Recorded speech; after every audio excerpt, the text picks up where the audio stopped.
ये हमारे हमदर्द हैं, हमारे पिता हैं, हमारे जनक हैं। चींटी से लेकर हाथी के, रंक से लेकर राजा के,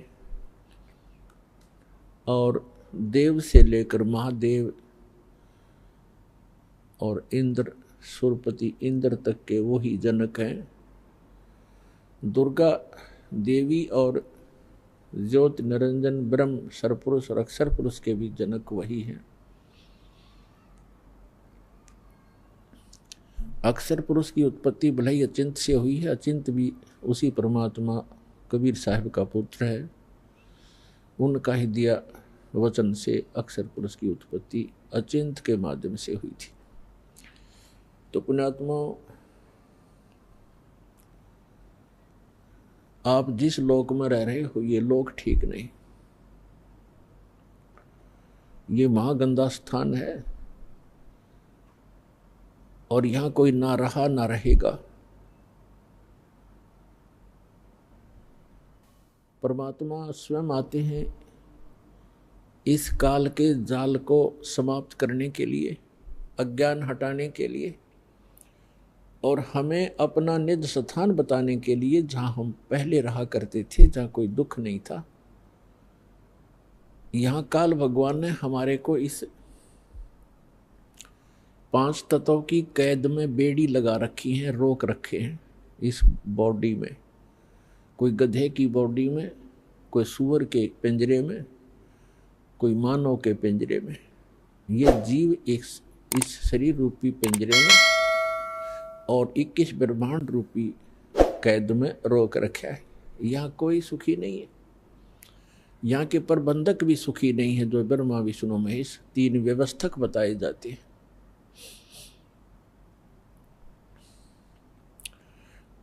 और हम जिस लोक में रह रहे हैं ये काल भगवान का लोक है।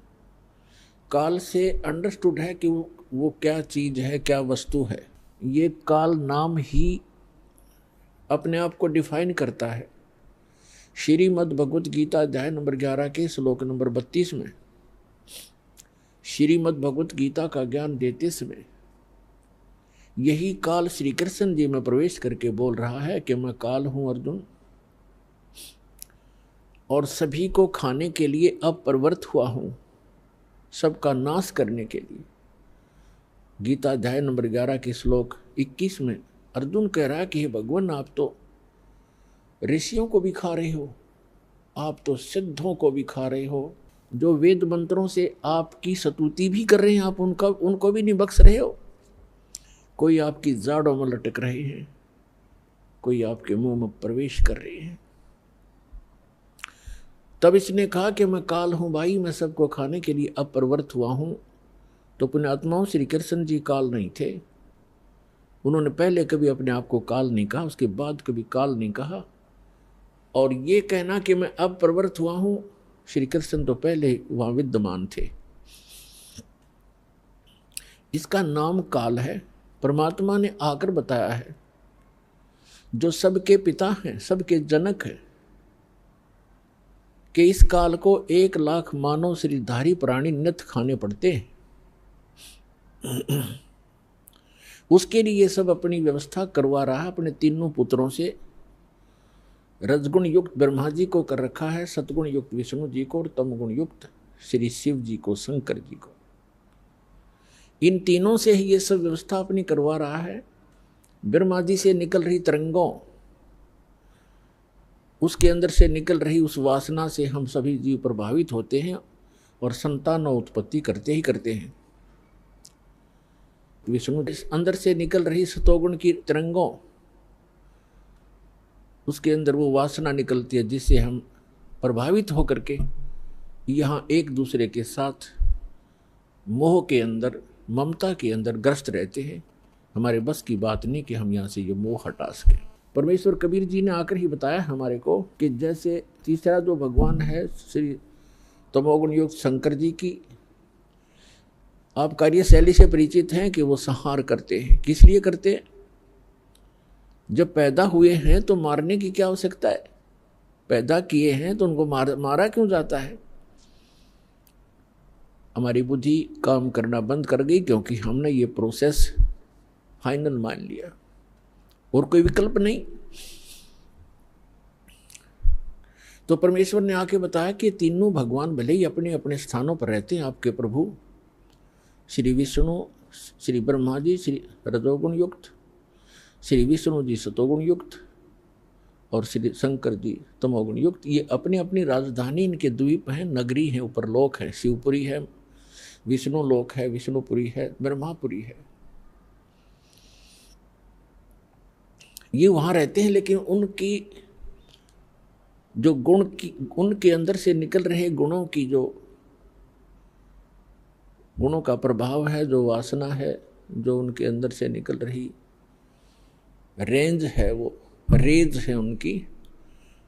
इन तीन लोकों पर उनकी रेंज है, पृथ्वी लोक, पाताल लोक और स्वर्ग लोक। तो वहीं से वो प्रभावित कर रहे हैं यहाँ पर सबको।